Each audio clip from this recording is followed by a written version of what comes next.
जय हिंद बच्चों। आज मैं फिजिक्स का एक अच्छा सा टॉपिक है जिसको हम लोग मापन एक टॉपिक है। इस टॉपिक में हम लोग किसी वस्तु को मेज़र करने का जो प्रक्रिया जब से शुरू हुआ है मेज़रमेंट की सहायता से हुआ है। अगर शायद ये चैप्टर का ज्ञान हम लोगों को नहीं रहता तो शायद हम बहुत सारी चीज़ों को नहीं मेज़र कर सकते, ना किसी की लंबाई को जान सकते, ना कितना क्या क्या है नहीं है। बहुत सारी ऐसी बातें होती है जो हम लोग नहीं जान सकते थे, इनके बदौलत हम जाने हैं। इसलिए इस चैप्टर को जानना बहुत ज़रूरी है।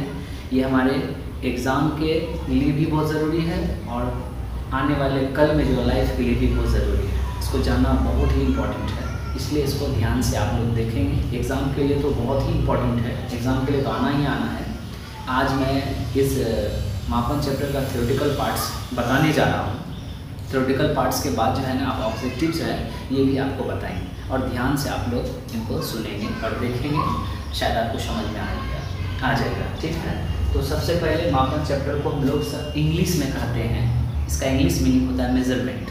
मापन का मतलब होता है मापना, ठीक है, किसी चीज़ को मापना, ठीक है, मापन करते हैं, राइट। उसके बाद जब आप उसको इंग्लिश में अगर चलते हैं तो मेजरमेंट, तो ऐसे आप समझ में आ गया होगा मेजरमेंट होता है क्या है।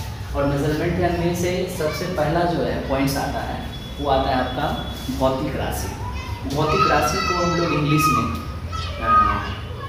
फिजिकल क्वांटिटी कहते हैं। ऐसे भी हम लोगों को ये जानना जरूरी होता है कि अगर हम लोग साइंस पढ़ रहे हैं तो साइंस में ज़्यादातर इंग्लिश वर्ड ज़्यादा यूज़ किया जाता है और ऐसे भी इंग्लिश भाषा से ही साइंस का विकास हुआ है और ज़्यादातर समझने की कोशिश करेंगे इंग्लिश और हिंदी दोनों मिल करके तो और बेहतर है। हम लोग को बाहर के नहीं है रहने वाले, तो ऐसे क्या तो भौतिक राशि फिजिकल क्वांटिटीज को हिंदी में इंग्लिश में कहते हैं और इसका परिभाषा होता है जितने ऐसी राशि जिसमें परिमाण और मात्रा दोनों होता है तो उसे भौतिक राशि कहते हैं, है ना। क्या होगा?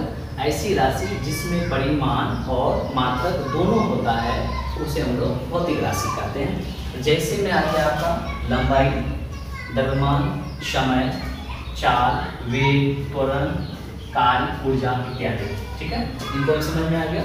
अब आपका आगे चलते हैं मात्रक। दूसरा पॉइंट क्या आ गया? मात्रक है। मात्रक को इंग्लिश में हम लोग कहते हैं यूनिट्स कहते हैं। मात्रक को हम लोग इंग्लिश में क्या कहते हैं? यूनिट्स कहते हैं। उसका डेफिनेशन क्या है? ऐसा मानक जिसका उपयोग हम लोग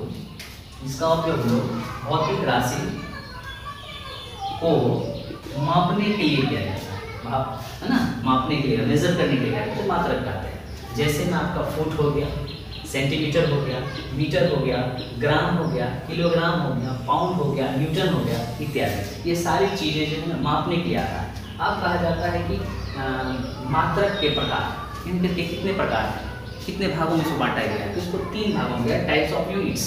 फर्स्ट हो गया आपका मूल मात्रक, इसका दूसरा नाम है आधारी मात्रक, और दूसरा हो गया आपका व्युत्पन्न मात्रक, तीसरा हो गया आपका सहायक मात्रक। मूल मात्रक को इंग्लिश में कहते हैं फंडामेंटल यूनिट्स और आधारी मात्रक कहते हैं बेसिक यूनिट्स, और आपका व्युत्पन्न मात्रक को इंग्लिश में कहते हैं डिराइव्ड यूनिट्स और सहायक मात्रक को कहते हैं सप्लीमेंट्री यूनिट्स, ठीक है। अब आप जानेंगे मूल मात्रक यानी आधारी मात्रक, ऐसी मात्रक जो किसी अन्य मात्रक पर निर्भर नहीं करता है। ये ऐसे मात्रक है जो दूसरे मात्रकों पे डिपेंड नहीं रहता है, ये खुद को अपना बनाना चाहता है और ये किसी पर रहना नहीं चाहता। कुछ ऐसे भी इंसान होते हैं किसी के मतलब नहीं रखते, किसी से मतलब भी नहीं रखना चाहता, अपने आप को रहना चाहता है। उसी तरह ये ऐसा यूनिट्स है, ये किसी से मदद नहीं लेता, ये खुद को बनाता है। इसलिए कहता है ऐसे मात्रक जो किसी अन्य मात्रक पर निर्भर नहीं करता है उसे मूल मात्रक कहते हैं, उसको बेसिक यूनिट्स कहते हैं। ऐसे जनरली 7 बेसिक यूनिट्स होते हैं जिसमें आपका लंबाई हो गया, द्रव्यमान हो गया, समय हो गया, ताप हो गया, ज्योति तीव्रता हो गया, विद्युत धारा हो गया और पदार्थ द्रव्यमान हो गया। ये सारे बेसिक यूनिट्स हैं। इस बेसिक यूनिट्स को सबसे पहले हम जानेंगे और जानने के बाद तब आगे की प्रक्रिया हम लोग करेंगे और इससे हम लोग मेजर करने का तरीका सीखेंगे। आगे हम लोग और भी बताएंगे। अभी शुरू देखते जाइए, अभी आप लोग देखते जाइए वीडियो को, देखिए आपको कहाँ तक ले जा सकता हूँ। इतना समझते जाइए, क्यों नहीं आप इस बेसिक को जान लीजिएगा ना। बेसिक को जानने के बाद आप समझ में आ जाएगा, मज़ा आएगा पढ़ने। व्युत्पन्न मात्रक, इसको इंग्लिश में कहते हैं डिराइव्ड यूनिट्स। व्युत्पन्न मात्रक इसको हम लोग इंग्लिश में कहते हैं डिराइव्ड यूनिट्स। डिराइव्ड यूनिट्स क्या होता है? ऐसी राशि जो मूल राशि से प्राप्त किया जाता है। ऐसी राशि जो फंडामेंटल यूनिट से बनाया जाता है। ऐसी यूनिट्स हैं जो फंडामेंटल यूनिट्स जो पहले हम लोग पढ़े थे, उसमें क्या था कि जो बेसिक यूनिट्स है उसी पे डिपेंड करता है मेरा डिराइव्ड यूनिट्स। तो यानी कहता है व्युत्पन्न मात्रक ऐसी राशि है जो मूल राशियों से मिलकर बनता है, उसी पे निर्भर करता है। ठीक है, उसे हम लोग व्युत्पन्न मात्रक कहते हैं। जैसे चाल की मात्रा, एक थोड़ा सा एग्जाम्पल समझ लीजिए। चाल की मात्रा को जानेंगे। चाल की मात्रा को हम निकालने में क्या करते हैं, चाल की मात्रा को तो दूरी की मात्रा बटा समय की मात्रा। तो दूरी को हम लोग लंबाई से मापते हैं, ठीक है, और समय को तो समय से ही मापते हैं, ठीक है। लेकिन अब लंबाई का जो मात्रक होता है वो मीटर होता है, और समय का जो मात्रक होता है सेकेंड होता है, क्योंकि उसका जो सैंपल सेकेंड होता है। इसलिए अब इसको करेंगे मीटर पर सेकेंड, या इसको मीटर पर सेकेंड कहा जाता है। इसका कहने का मतलब है ये जो मेरा है बेसिक यूनिट्स है, और ये जो आपका है ये भी आपका बेसिक यूनिट्स। ये दोनों एक दूसरे पे डिपेंड हो, इन दोनों के मेल से जो बनता है उसको हम लोग डिराइव्ड यूनिट्स कहते हैं, ठीक है। डिराइव्ड यूनिट अभी और भी आगे हम बताएंगे डिराइव्ड यूनिट होता क्या है और कैसे कैसे बनता है, वो अभी बहुत छोटा सा हल्का सा झलक दे रहे हैं। अभी उनको डिटेल से समझाएंगे। क्रिटिकल पार्ट है, इसको समझने की कोशिश कीजिए, और जब इसको समझ जाइएगा तो आने वाला न्यूमेरिकल्स पार्ट्स जो आएगा उनको अच्छे ढंग से आप सॉल्व कर सकते हैं। तो आगे चलेंगे। जैसे चलिए चाल, बल, ऊर्जा, शक्ति इत्यादि। अब सहायक मात्रक है, सहायक मात्रक है उसको हम इंग्लिश में कहते हैं सप्लीमेंट्री यूनिट्स। सहायक मात्रक को क्या कहते हैं, सप्लीमेंट्री यूनिट्स कहते हैं। सप्लीमेंट्री यूनिट्स का होता है जो मूल राशियों की सहायता करता है, जो मूल राशियों की सहायता करता है उसे सहायक मात्रक कहते हैं, ठीक है। इनका सप्लीमेंट्री यूनिट्स जो होता है फंडामेंटल यूनिट्स का क्या करता है, हेल्प करता है, यानी मदद करता है, यानी मदद करने वाले को ही कहा जाता है सप्लीमेंट्री यूनिट्स। यानी ये किसी और को नहीं करता, हम लोगों को नहीं करता, उसको नहीं करता, इसको नहीं करता। ये प्रॉब्लम है कि यूनिट्स को ही करता है। ये जो पहले जो फंडामेंटल यूनिट्स पढ़े थे, डिराइव्ड यूनिट्स पढ़े थे, इसलिए फंडामेंटल यूनिट्स को ही ये आपको क्या करता है, हेल्प करने का काम करता है। जैसे में है समतल कोण और ठोस कोण, ठीक है। अब इनके बाद जो आता है आप एक सिस्टम पढ़े होंगे।